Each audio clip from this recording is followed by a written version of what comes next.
কক্সবাজারের উজানটিয়া নদীর এক পারে পেকুয়া উপজেলার উজানটিয়া, অপর পারে বিচ্ছিন্ন দ্বীপ করিয়ারদিয়া। বিচ্ছিন্ন দুই জনপদের মধ্যে সংযোগ স্থাপনে নদীর ওপর ১৮০ মিটার দৈর্ঘ্যের সেতু নির্মাণের কাজ শুরু হয় ২০০৬ সালের মে মাসে। পিলার নির্মাণের পরই থমকে যায় সেই কর্মযজ্ঞ। ফলে ১৮ বছরেও সংযোগ স্থাপন হয়নি উজানটিয়া নদীর দুই পারের মধ্যে। আর বাড়ি এলে করিয়ারদিয়া, এখন আর যোগাযোগ বিচ্ছিন্ন। যদি নদী পড়ে গিয়েই হারণে আর লেখাপড়া করতে পারে না।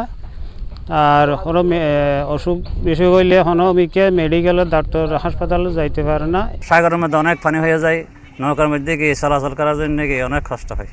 সেই জন্য এই করিয়ারদিয়া আর উজানটিয়ার মাঝখানে যেটা ব্রিজ আছে, ব্রিজটা তাড়াতাড়ি করার জন্য আমরা আমাদের এলাকা থেকে আহ্বান জানাচ্ছি।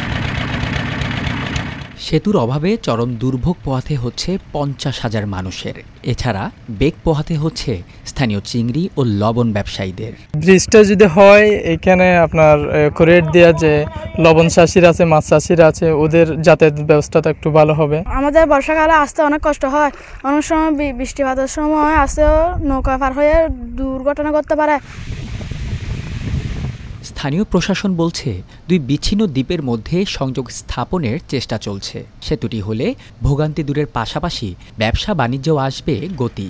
সেতুর কাজ দ্রুত শেষ করার আশ্বাসও দিয়েছে স্থানীয় সরকার প্রকৌশল কার্যালয়। আমি চাইব যত দ্রুত এই ব্রিজটি সংস্কার করা বা নির্মাণ সম্পন্ন করা যায় এবং আমাদের করিয়ারদিয়া দ্বীপের যেই পণ্যদ্রব্যগুলো রয়েছে, যেগুলো আমাদের অর্থনীতিতে নতুন করে একটি নতুন মাত্রা যোগ করবে। আমি চেষ্টা করছি, ঊর্ধ্বতন কর্তৃপক্ষের সাথে আমি কথা বলেছি যে এই দ্বীপটিকে কানেক্ট করা যায় কিনা একটা ব্রিজের মাধ্যমে।